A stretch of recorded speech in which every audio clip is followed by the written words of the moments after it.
আসসালামু আলাইকুম।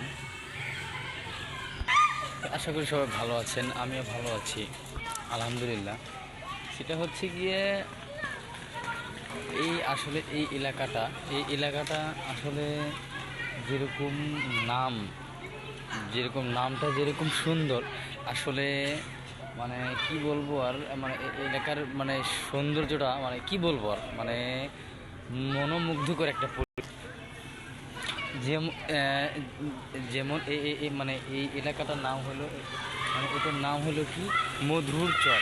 আসলে মধুর চর এলাকাটা মানে কেরানীগঞ্জের ভিতরে, মানে এত সুন্দর মানে কি বলবো আর, যেরকম সাইডে আছে হলো আপনার বুড়িগঙ্গা, মানে ছোটো বুড়িগঙ্গা নদী আর কি। তো যাই হোক, এলাকাটার নামের দিক দিয়েও হলেও তো দেখতে পাচ্ছেন এই যে শাহিন ভাই, তো রিসেন্টলি এই বিল্ডিংটা আসলে উঠেছে, দেখতে পাচ্ছেন, এটা হলো আমার স্যারের। হ্যাঁ, এটা ছাদে পানি দেওয়া হয়েছে, মানে এক হাঁটুর চাইতে একটু কম পানি দেওয়া হচ্ছে, যেরকম এই যে শাহিন ভাই, এটা দেখাশোনার দায়িত্বে আছে শাহিন ভাই।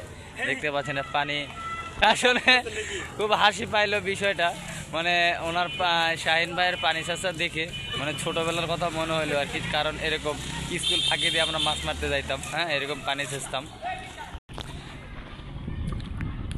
তো এখন এই যে হাঁটতে হাঁটতে কোথায় আসলাম, নদীর পার। এই নদীর পার মানে আসলে বলার মতো কোনো ভাষা নাই। এই যে দেখতে পাচ্ছেন এত সুন্দর একটা ভিউ, মানে অনেক সুন্দর, এই যে দেখতে পাচ্ছেন। তো যাই হোক, ঢাকার বাইরে যারা আমরা আছি, তো সপ্তাহে একদিন হলেও এদিকে মানে ঘুরতে আসবেন, আসলে ভালো লাগবে আর কি। আর আমি তো আসি কারণ এখানে আমার স্যারের দেশের বাড়ি, এখানে আসা হয়, মানে প্রায় 2-1 দিন পর পরই আসা হয়, কিন্তু ভিডিও করার আসলে ওইভাবে সময় পাই না। তারপরেও মানে একটু যখনই সময় পাই তখনই 2-1টা ভিডিও করি, ভালো লাগে, এই জন্য ভিডিও করি আর কি। যাই হোক, সবাই দোয়া করবেন আশা করি। আল্লাহ হাফেজ, আসসালামু আলাইকুম।